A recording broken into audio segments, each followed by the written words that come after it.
Hello friends, ये जो crispiness की आप आवाज़ सुन रहे हैं ना, जी हाँ फ्रेंड्स, ये है कचौरियाँ। तो चलो देखते हैं आज किस तरह से खस्ता और एकदम क्रिस्पी कचौरियाँ बनाना सिखाती हूँ। तो welcome to my channel IB kitchen. तो सबसे पहले मैं यहाँ पर गेहूं का आटा ले रही हूँ। आप चाहे तो मैदा भी ले सकते हो। फ़िलहाल मैंने गेहूं का आटा 2 बाउल भर के लिया हुआ है। फिर मैं ले रही हूँ 1 बाउल भर के सूजी कौन सी जो हमेशा हम उपमा वगैरह बनाते हैं ना, वही सूजी मैं ले रही हूँ। मोटी सूजी ले रही हूँ, बारीक नहीं।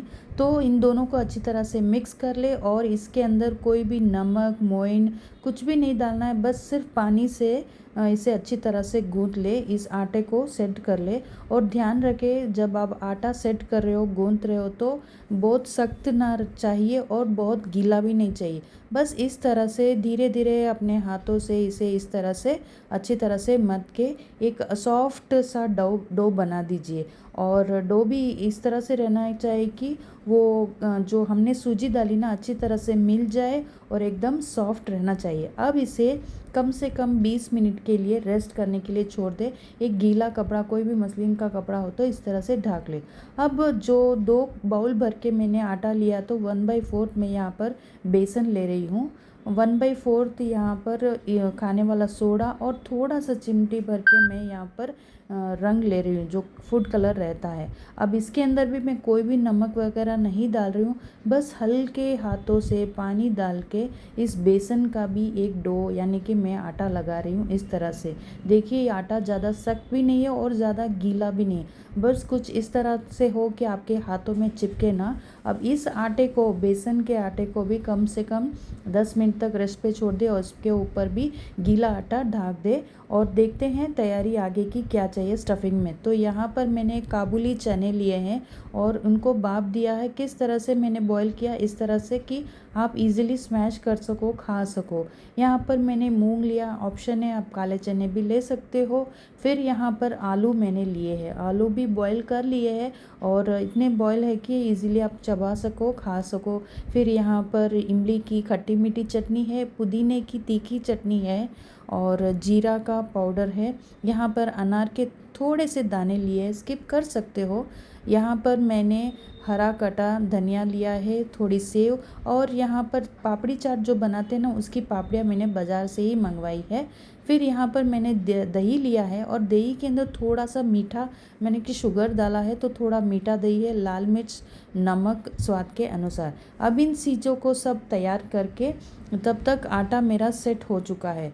उन चीज़ों को तैयार करने से सुबह से लगी हूँ। भिगोने में भी टाइम लगता है और बॉईल करने के लिए भी टाइम लगता है। तो आप सुबह ही प्रिपेयर करके रख दीजिए या एक दिन पहले भी आप कर सकते हो। अब आटे का, गेहूं का आटा को इस तरह से आप सॉफ्ट कर लीजिए एक बार आपके हाथों से। इसे सॉफ्ट करने के बाद मैं जो बेसन का आटा है उसे भी मैं लेकर अपने हाथों से यहाँ पर एक बार सॉफ्ट कर रही हूँ। ध्यान रहे कोई भी तेड़ वगैरह नहीं रहे। अब जो बेसन का आटा है, मैं प्रॉपर इनमें छोटी छोटी लोइयाँ बना रही हूँ। कितनी बनानी है, आपके फैमिली के अकॉर्डिंग, आप कितना बनाना चाहते हो उसके अकॉर्डिंग, जितने आपने आटा लिया उसके अकॉर्डिंग साइज़ देखिए, छोटी छोटी मैंने लोइयाँ बनाई।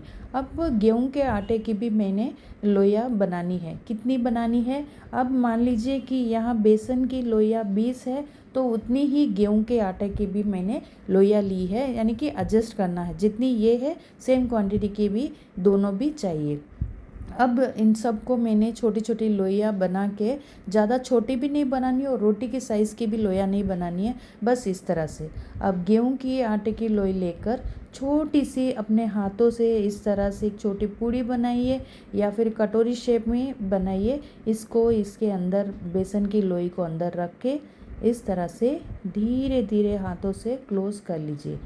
कोई भी क्रैक्स ना हो लोई में और कोई भी ओपन्स ना हो, बस आपके हाथों से इसे पूरी तरह से इस तरह से लोई बना दीजिए। ये रहा, देखिए। तो रेस्ट अब एक बार आपको बताती हूँ। हल्के हल्के हाथों से एक कटोरी का शेप दीजिए और इसके अंदर ये बेसन का लोई डाल के इसे क्लोज़ कर लीजिए इस तरह से। कोई भी कट नहीं है, कोई भी ओपनिंग नहीं है, बस एक सॉफ्ट सी लोई बन गई है। सारे गेहूं की और बेसन के आटे मैंने इस तरह से बना के लोइयों को बनाकर यहाँ पर रख दिया है। अब इन सबको थोड़ी देर के लिए रेस्ट पे छोड़ रही हूँ। फिर से एक गीला कपड़ा फिर इस पर ढाक रही हूँ, क्योंकि अगर हम ओपन रखेंगे तो इस पर टेढ़ आ जाएगी और जब हम कचौरी बेलेंगे ना तो वो टेढ़ आने लग जाएंगे। तो एक एक मैं लेती हूँ और सूखा आटा डस्टिंग कर रही हूँ। ये भी ज़्यादा नहीं लेना है, थोड़ा थोड़ा क्यों ले रही हूँ, क्योंकि वो चिपके ना आप जब बेलते हो। तो थोड़ा सा आटा लेके मैं डस्टिंग कर रही हूँ। और साइज़ ऐसी बनानी है, एकदम पापड़ जैसी पतली भी नहीं बनानी है, बस इतनी सी चाहिए। देखिए साइज़ भी इतनी चाहिए और हल्की चाहिए, ज़्यादा पतली नहीं बनानी। तो आपको यहाँ पर एक टूथपिक लेना है और ऊपर की साइड में थोड़ा सा होल करना है, यानी कि होल ऐसा ना हो कि आर पार हो जाए। जो ऊपर का लेयर का जो आटा है ना, उसी पर थोड़ा सा इस तरह से होल करना है। ये होल मैं क्यों कर रही हूँ आगे जाके आपको मैं बताती हूँ। तो ये ज़रूरी है करना। अब मैंने यहाँ पर एक कढ़ाई चढ़ा दी है, तेल काफ़ी गर्म हो चुका है। अब मैं फ्लेम को एकदम कम कर रही हूँ। ध्यान में रहे, कुछ भी चीज़ें आप फ्राई करो तो आपको कम ही रखना है फ्लेम। और जिस तरह को अब मैंने होल किया ना, वही पार्ट ऊपर का पार्ट रहना चाहिए। धीरे धीरे आपको इस कचौरी को अब तलना है। देखिए फ्रेंड्स, इसीलिए मैंने कहा टूथपिक से इसी तरह से एक होल करना चाहिए। अब पूरी कहीं से भी फूटी नहीं, यानी कि कचौरी जो हमारी है पूरी तरह गुब्बारे की तरह फुल के आ गई है इस तरह से। और गैस का जो फ्लेम है हमेशा कम ही रख के आपको फ्राई करना है। अगर आप तेज़ करोगे ना तो काला एकदम डार्क तो हो जाएगी, लेकिन अंदर से कच्चापन रहेगा। तो आपके एकदम कम आंच पे गैस को रखना है और धीरे धीरे करके इस कचौरी को तलना है इस तरह से। जितना आप धीरे से फ्राई करोगे तो इसका रंग इतना ही अच्छा चढ़ेगा। तो ये देखिए परफेक्ट कचौरी का रंग आ गया है इसके अंदर। इसी तरह से अब जितने भी बाकी के लोइयाँ हैं, हम सब पहले इस तरह से पूड़ियाँ बना के रख दूँगी। देखिए इसका आवाज़ किस तरह से आ रहा है ना, एकदम क्रिस्पीनेस। और यकीन मानिए, आप चाहे इसे 1 वीक तक भी स्टोर कर सकते हो। और इसे फोड़ने से आपको आप अंदाज़ लगा सकते हो कितना क्रिस्पीनेस आ गया है। तो अब सबसे पहले मैं जो पटैटोज़ हमने आलू जो भापे हैं वो डाल रही हूँ। फिर मैं इसके अंदर चने डाल रही हूँ। आपके टेस्ट के अकॉर्डिंग ज़्यादा कम ज़्यादा भी आप डाल सकते हो। फिर इसके अंदर जा रहा है मूंग जो बपे बॉयल हुए हैं।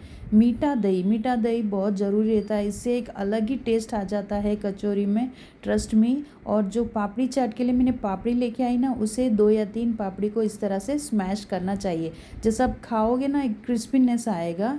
तीखी मीठी चटनी, खट्टी और मीठी चटनी और तीखी चटनी थोड़ा ज़्यादा ही डालिए अगर आप तीखा खाना पसंद करते हो तो। और फिर इसके अंदर डालने वाली हूँ मैं लाल मिर्ची का पाउडर। ये भी ऑप्शनल है, अगर आपकी तीखी चटनी ज़्यादा तीखी है तो आप इसे स्किप कर सकते हो। थोड़ा सा स्वाद के लिए मैं इसके अंदर नमक डालने वाली हूँ। और फिर बहुत सारा सेव भी डालने से कि क्रिस्पीनेस जो फर्स्ट आप बाइट लोगे ना, एक अलग ही क्रिस्पीनेस आएगा। अनार के दाने इसके ऊपर डालिए, एक थोड़ा टैंगीनेस मीठा भी रहेगा। और ढेर सारा फ्रेश कटा हुआ हरा धनिया। तो ये देखिए फ्रेंड्स, फुल्ली लोडेड कचौरी, इसे कहते हैं राज कचौरी, जो एकदम खस्ता और एकदम क्रिस्पीनेस आती है। अगर आपको मेरी रेसिपीज़ पसंद आती है तो प्लीज़ कमेंट कीजिए, और क्या आप देखना चाहते हो, मैं कौन सी रेसिपी आपको दिखाऊं, ये सब कमेंट कीजिए। तो thank you for watching my video.